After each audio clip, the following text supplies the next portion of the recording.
श्री स्वामी समर्थ. आज आपण बघणार आहेत यंदा कधी आहे बाप्पांचे विसर्जन. जाणून घेऊया तारीख आणि शुभ मुहूर्त.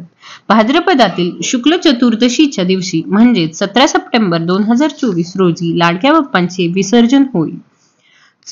हिंदू धर्मात गणेश चतुर्थीला जितके महत्व आहे तितकेच महत्व अनंत चतुर्थीलाही आहे.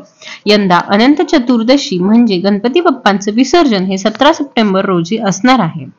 अनंत चतुर्दशीचा प्रारंभ हे 16 सप्टेंबर 2024 दुपारी 3:10 होईल, तर 17 सप्टेंबर 2024 रोजी सकाळी 11:44 समाप्त होईल. उद्य तिथीनुसार 17 सप्टेंबर रोजी अनंत चतुर्दशी साजरी केली जाईल. अनंत चतुर्दशीला पूजा मुहूर्त सकाळी 6:07 ते 11:44 पर्यंत असणार आहे.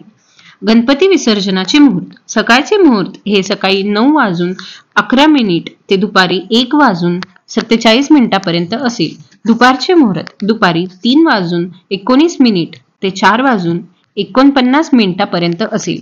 संध्याकाळचे मुहूर्त संध्याकाळी 7:51 ते रात्री 9:19 पर्यंत असेल. रात्रीचे मुहूर्त रात्री 10:47 ते 18 सप्टेंबर रोजी पहाटे 3:12 पर्यंत गणपती विसर्जनाचे मुहूर्त असतील. श्री गणेशाला विसर्जन करताना म्हणावयाचे हे मंत्र. यांतुः देवगणाः सर्वैः पूजामादयः मामकीम् इष्टकाम समृद्ध्यार्थ पुनरपि पुनर्गामयश्च. हे प्रथम मंत्र. आता द्वितीय मंत्र.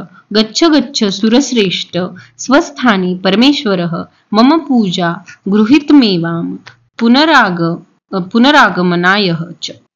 असे आपल्याला गणपती विसर्जनाच्या वेळी मंत्र म्हणायचे आहे.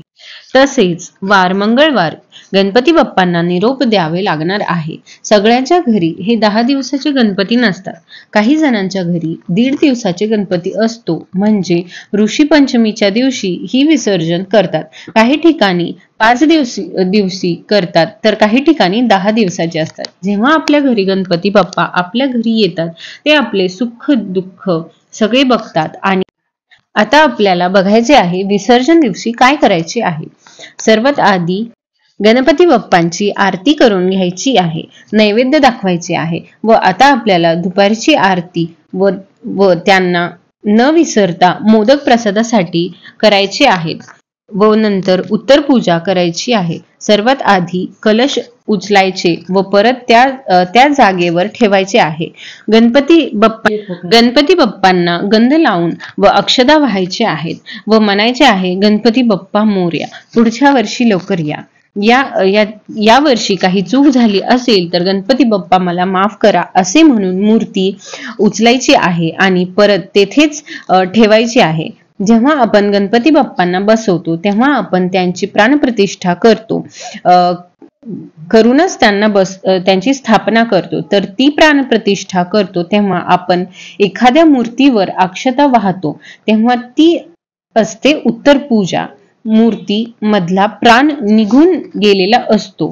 कलशातले नारळ उचलून ठेवा व फूल, हरियाळी व आगाडा व विड्याचे पान हे सगळे काढून घ्यायचे व कलशामधले पाणी एखाद्या झाडाला घाला व परत संध्याकाळी गणपती बाप्पांची पूजा करा व गणपती बाप्पांना नैवेद्य मोदक हे अर्पण करा.